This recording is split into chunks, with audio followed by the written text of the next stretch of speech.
ಬೆಂಗಳೂರಿನಲ್ಲಿ ನಕಲಿ ಯುಪಿಐ ಹಾವಳಿ ಹೆಚ್ಚಾಗ್ತಾ ಇದೆ.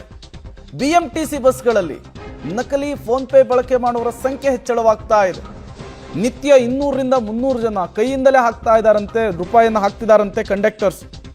ನಕಲಿ ಫೋನ್ ಪೇ ಆಪ್ ಅನ್ನು ಬಳಸಿ ರೆಡ್ ಹ್ಯಾಂಡ್ ಆಗಿ ಪ್ರಯಾಣಿಕನೊಬ್ಬ ತಗಲಾಕೊಂಡಿದ್ದಾನೆ. ಸುಮ್ಮನಹಳ್ಳಿ ಜಿಗಣಿ ಬಸ್ಗಳಲ್ಲಿ ನಕಲಿ ಫೋನ್ ಪೇ ಆಪ್ ಬಳಕೆ ಆಗ್ತಾ ಇದೆ. ಪ್ರಯಾಣಿಕನ ಮೊಬೈಲ್ ಅನ್ನ ಕಂಡಕ್ಟರ್ ಸೀಸ್ ಮಾಡಿದ್ದಾರೆ. ಆ ಸಂದರ್ಭದಲ್ಲಿ ನಕಲಿ ಫೋನ್ ಪೇ ಬಳಕೆ ಮಾಡ್ತಾ ಇದ್ದ ಕಂಡಕ್ಟರ್ ಅನ್ನ ಯಾಮಾರಿಸ್ತಿದ್ದ ಅನ್ನೋದು ಗೊತ್ತಾಗ್ತಾ ಇದೆ. ಪ್ರತಿನಿತ್ಯವೂ ಕೂಡ ಇದರ ಅನುಭವ ಆಗ್ತಾ ಇದೆ ಬಿಎಂಟಿಸಿ ನಿರ್ವಾಹಕರಿಗೆ. ಇವತ್ತು ತಗಲಾಕೊಂಡಿದ್ದಾನೆ ರೆಡ್ ಹ್ಯಾಂಡ್ ಆಗಿ. ಈ ರೀತಿ ಹಲವರು ಯಾಮಾರಿಸುವಂತಹ ಕೆಲಸ ಮಾಡ್ತಿದ್ದಾರೆ ಅನ್ನೋದು ಗೊತ್ತಾಗ್ತಾ ಇದೆ.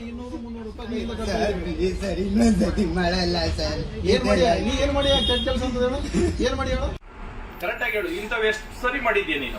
ಎಲ್ಲಿಂದ ಎಲ್ಲಿಗೆ ಬರ್ತಾ ಇದೆ ಹೇಳ್ಬೇಡ. ಎಷ್ಟು ಸರಿ ಮಾಡಿದ್ಯಾ ನೀನು?